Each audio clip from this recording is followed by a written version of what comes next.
Aloha, everybody. I'm your host, Eva and Jim, for this week's episode of the Triple F podcast. That's Faith and Family First.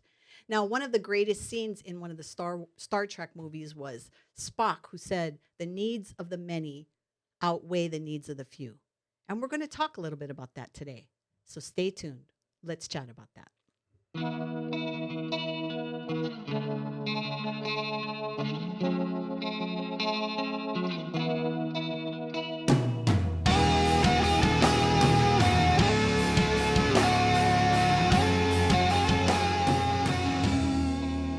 Before we get into the show today, let's have a very quick message from the President of the United States.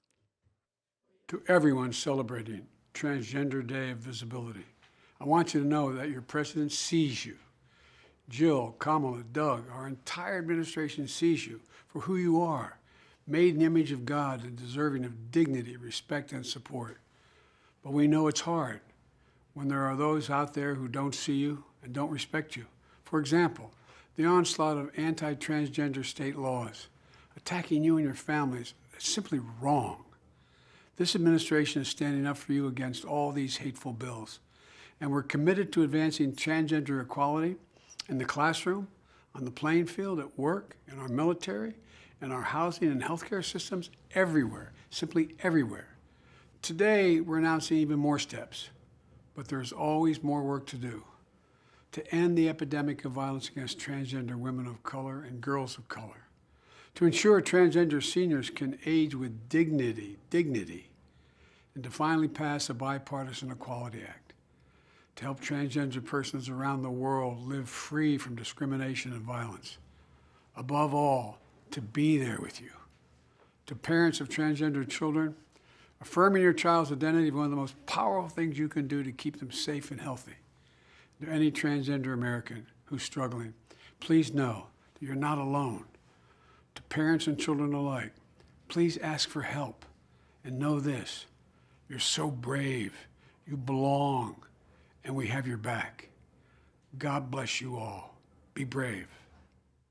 Jim and I want to talk about the show today, or talk on the show today about this very, very important issue to parents. But we also want to make the statement that we care about each and every person. And we do believe that every human being is made in the image and likeness of a creator that loves you. So we want to make sure that parents who are listening to the show today, just be aware that we may be talking about some sensitive subjects that you may want to, have your child maybe pay attention to something else while we're getting into this conversation we're going to talk about today. I do want to welcome you once again to the show, Jim. Well, thank you. And I really don't like somebody speculating as to my motives. I really don't like that. And that's what we just watched, the President of the United States calling names of people that don't agree with his statement. President of the United States shouldn't be doing that. Yeah, and so we'd like to welcome the listeners from 94.9 FM KESU Radio on Kauai, and of course 1040 AM right here on Oahu. That's K-Light, and our viewers that are watching us on YouTube. But Jim, I think one of the things that really bothers me about the conversation that's taking place is I started the introduction talking about that scene in the movie. Are you a Star Trek fan? Oh, we watched it all the time when I was a kid, when it was on TV. Not the movie version, but the original guy that's now on the cheap airline ticket ads. Well, okay, so I am a Star Trek fan, and I've watched all the movies more than once. And there is that very infamous scene where when Spock is dying, he's behind. He can't die. They killed him off, but they brought him back because that's what you do in movies, right? You kill off somebody and then you bring him back. But anyway, in the scene where Spock is dying, he and Captain Kirk are kept apart by a plexiglass or whatever. Because he's got COVID. No, because he had nuclear poison and couldn't, touch a human being. But anyway, he reaches up against the plexiglass and he puts his hand, his infamous Spock hand up on the wall, and then Were the fingers split? Of course. And then Captain Kirk on the other side, he touches it because, at this point, Captain Kirk knows that Spock is dying. And Spock says, because Captain Kirk did not want Spock to die, but Spock knew that his death had to happen because it would save everybody else. Sounds like Jesus. Well, of course, because when you look at some of these things, you can always find the truth into these movies. When, as a Christian, when you're looking for these things. But anyway, he says to Captain Kirk, "The needs of the many outweigh the needs of the few." And I'm looking at this situation that's happening today, and I see that same thing. That what's happening is we acknowledge, both you and I, that there are people that are struggling with gender identity in this world today. They exist. We're not trying to diminish them. But when the needs of the few start to outweigh the needs of the many, and we're talking about parental rights today, I think that's when people begin to get upset. And that's kind of where I think we need to move our conversation in today's show. So I'd like to get your thoughts. Well, I think about this in the ever-present truth of worldview analysis. And it's happened a couple of times in the history of the United States where there was a political clash of worldviews, and one political party or group in power enforced their will until they were stopped. And one of those, of course, was slavery. The Christian worldview, the Christian part of the United States of America, was opposed to slavery. And because of that effort, slavery was abolished. But before that happened, the two competing worldviews, the pro-slavery worldview prevailed for many hundreds of years, and then it ended because the Christian worldview finally politically prevailed. It happened with alcohol sales. Remember, there was the Christian worldview wanted to amend the Constitution to outlaw alcohol, and it actually finally prevailed. In the Vietnam era, I don't know that I could say that it was the Christian part of our nation's citizenry that was anti-war. There was a big part of it that was anti-war, but there was also a lot of other groups that were anti-war, and where the worldview that wanted us to be in wars politically actually was beaten by the anti-war worldview. And I see this is going on right here too. There's a Christian worldview about personhood, about sexuality, about family, about morality. There's a Christian worldview that walks straight down the Bible's path. And we have the Democrats in politics that are fighting directly against that on this transgender, gay, lesbian. You notice when I was reading this, I noticed today, they've added a plus sign to the alphabet description. That's been there for a while, but it's supposed to be. Are you supposed to say plus, or is that a lowercase t? No, What is it's that? it's a plus because it means everything else, because they realize there's more. So But the point that I wanted to make is we are in a worldview battle on this message from the president. And the thing about it that I started to say that really is evil is, and it shows the card, so to speak. In order to feel good making the presentation, he had to disparage people in the Christian worldview who have a very legitimate reason to disagree. He had to use words like hate and violence and hurt. And we're talking about parents. Which has nothing to do with any evidence he presented. He presented no evidence whatsoever. So that's my initial take before we get into the details. It's very interesting because that was a clip directly from the President of the United States Twitter page. Well, he may not really be. I'm seeing all of this rig stuff coming down. But anyway. And that's a Jim Hochberg comment. If you have anything to say about that, please send him an email at jim@jameshochberglaw.com. But we're looking at a bigger picture here. And I'm not a QAnon at all. Okay. And we're looking at a bigger picture here where actually what I'm seeing, and I'm seeing it more and more now, is where you don't want to offend anybody in your statement. So now you're gender That was very neutral. offensive. That was tremendously offensive. Well, this builds to what I'm saying, though. It's to the point now where nobody wants to be offended by what they're saying. So let's take a look at what is on the press secretary's Twitter page, right at the very top when you log Sure. on. Let's take a look and see what she has there. So what do you think about that, Mr. Hochberg? I think she looks like Lucy on Charlie Brown. Oh, Jim, She does. I will not sit here and let you If talk she about told me somebody's she was looks. going to hold a football, let me kick it, I wouldn't fall for it. Jim Hochberg, stop. She's a female. I will not have you attack her looks. You don't know that.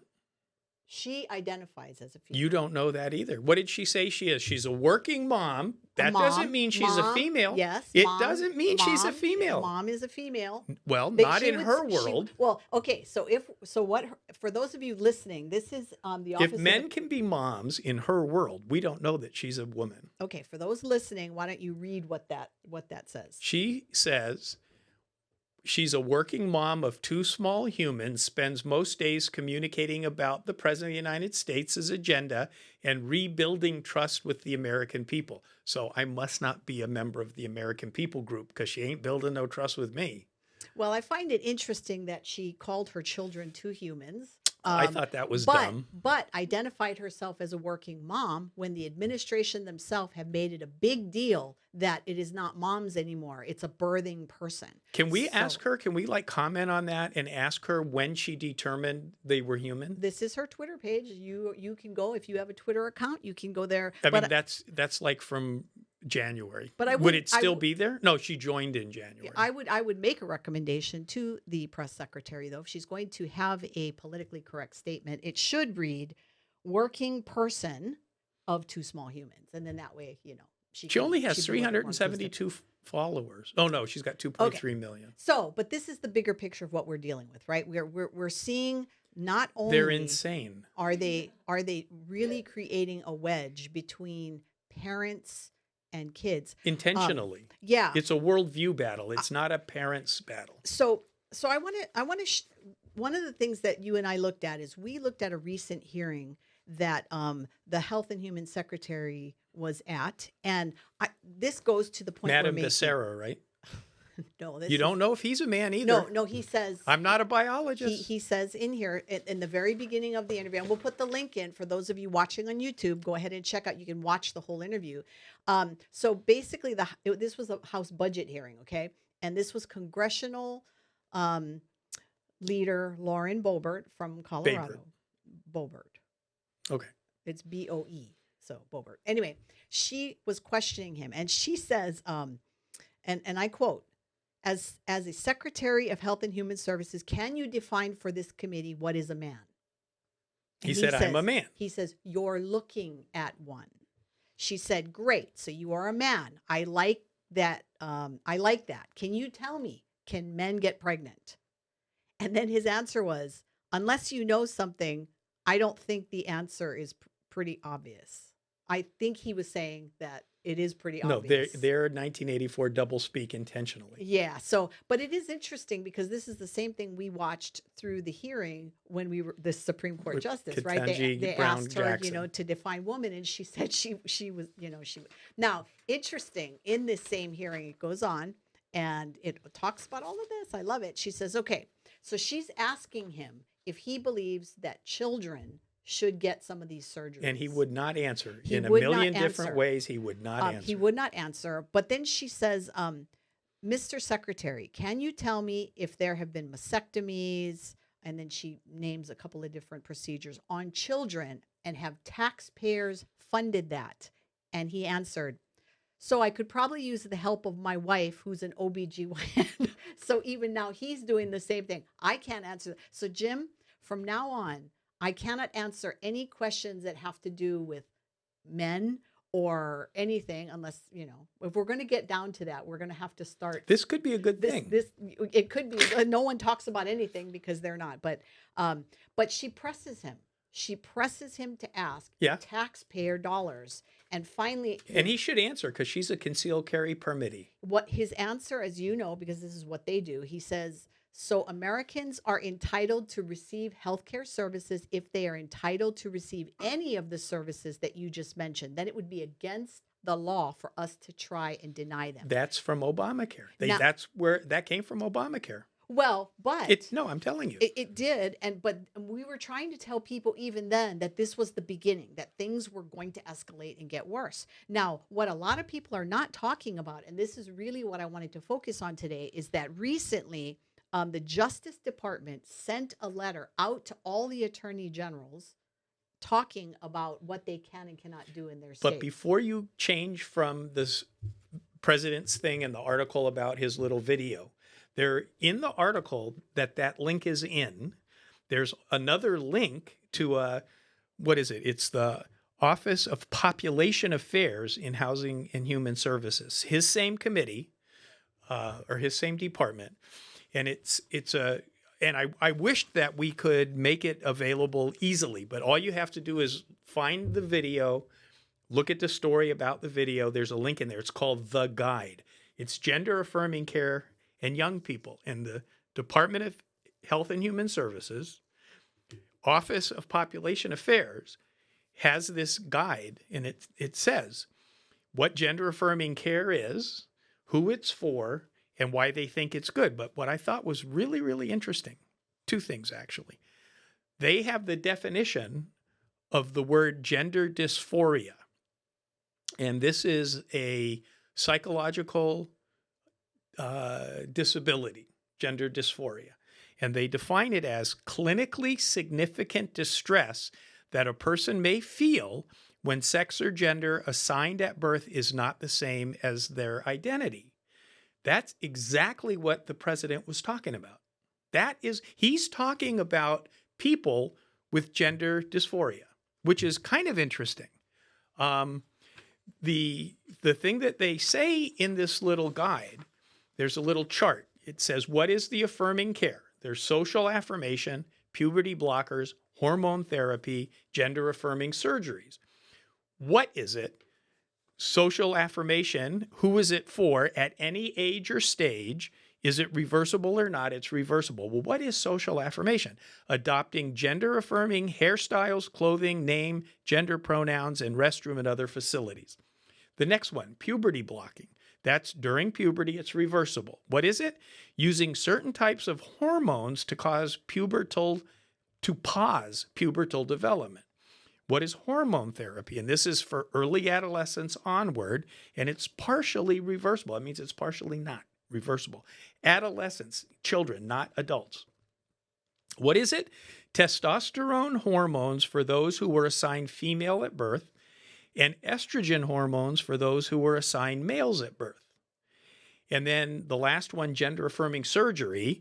This is typically used in adults or on a case-by-case basis, not adults. Very interesting. And it is not reversible. And you can guess what that is. So the interesting thing is where they're saying that gender affirming care for young people is necessary. What if we substituted for the word gender affirming, what if we substituted the word Bible affirming? Think about that. That's why I'm telling you, and I'm telling our viewers, this is a clash between worldviews, the Christian worldview, and it's really getting to look to me like a dastardly, evil, anti-Christian worldview. This is spiritual warfare through and through and through and through. But can you imagine that what they really want to do is, and what they do in this guide is they omit the role of the parent for the gender affirming care.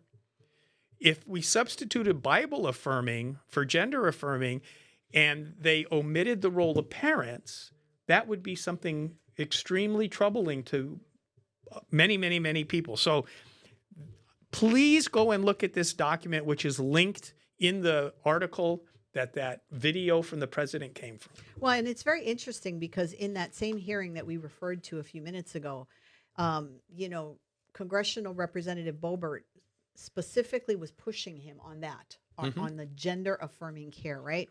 And basically she pushed. And finally, she says, let's see, you also discussed in this document that the potential for removing children for their parents is on the table if they're not providing gender affirming care.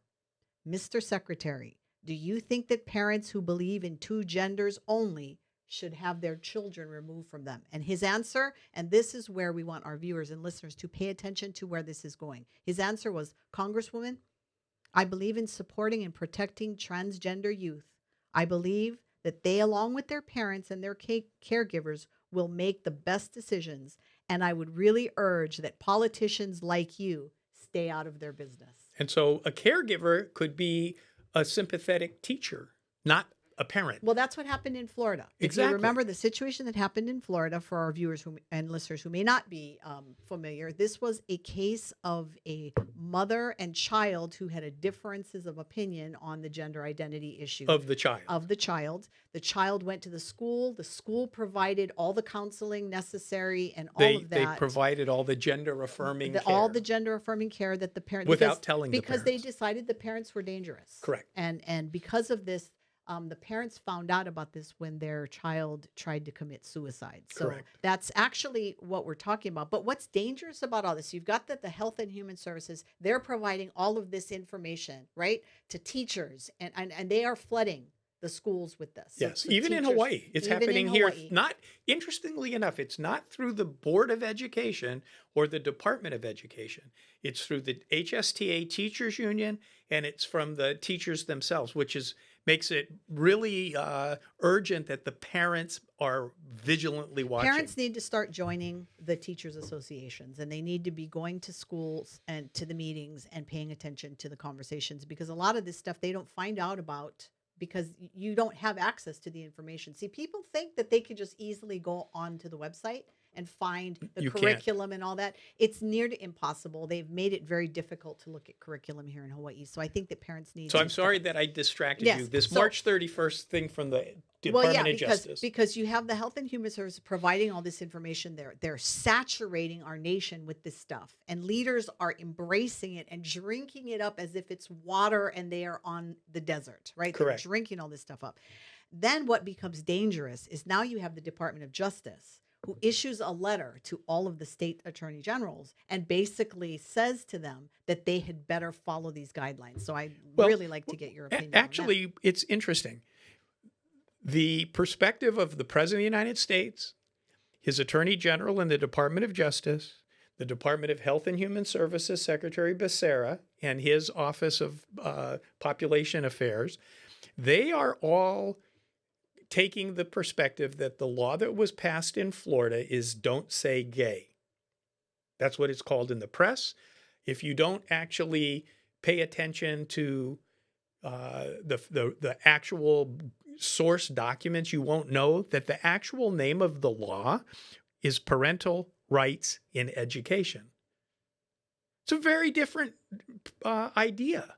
And so anyway, what the DOJ is saying is, the federal government conditions money that is given to the states on the states abiding by the non-discrimination laws that Congress has passed. And we just want to let you know that in our perspective, attorneys general of the states, not having this gender affirming care policy, having an anti-gender affirming care, or having a pro-parental rights in education policy in your state could be viewed by us as violating those anti-discrimination laws, in which case we will come after you through taking away the money the state gets from the federal government, which is kind of interesting. Because what's going to happen is, and we'll be seeing it here, you and I at the legislature, there will be some funding bill at the state legislature that will have federal monies as part of the gig, and the attorney general would be obligated to testify against this parental rights in education type thing, were we lucky enough to have it proposed, to say, you guys can't do this because it's going to risk our federal funds on this project or this, health or whatever, right? So the unifying president of the United States, good old Sleepy Joe Biden, he was going to unify us, if you remember. They're now making parents through this letter the evil reasons the states are going to lose money that comes out of the federal government. They're attacking parents. The supporters of gender affirming care will be able to have their testimony in at the same hearings that we're out, calling us non-unifying names. And somehow the Christian worldview in the ballot box this November and in the primaries in August, we are going to have to vote with these things in mind so that we get people in the state legislature that will be like the Florida state legislature that will pass parental rights and education bills to protect our keiki here. So if you're interested in learning more about, the ministry of running for public office, then we really encourage you on the 28th of April to come and see. Oh yeah, good to come plug. see us with Janet, his wife. We're going to be doing we call it our dog and pony show, but we're going to be at One Love, and it's at 6:30. You can get some poop PM on Thursday. Yep. On The the 28th. 28th. So come in and see us there. It And is you're going going to to be be sending out how to register thing this week? Yes, and then it'll be live streamed too, or not, maybe not live streamed, but I think it'll be available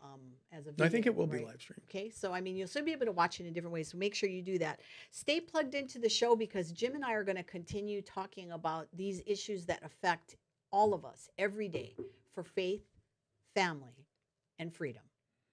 Mahalo, everybody. We'll see you next week. Thanks, Jim. Aloha.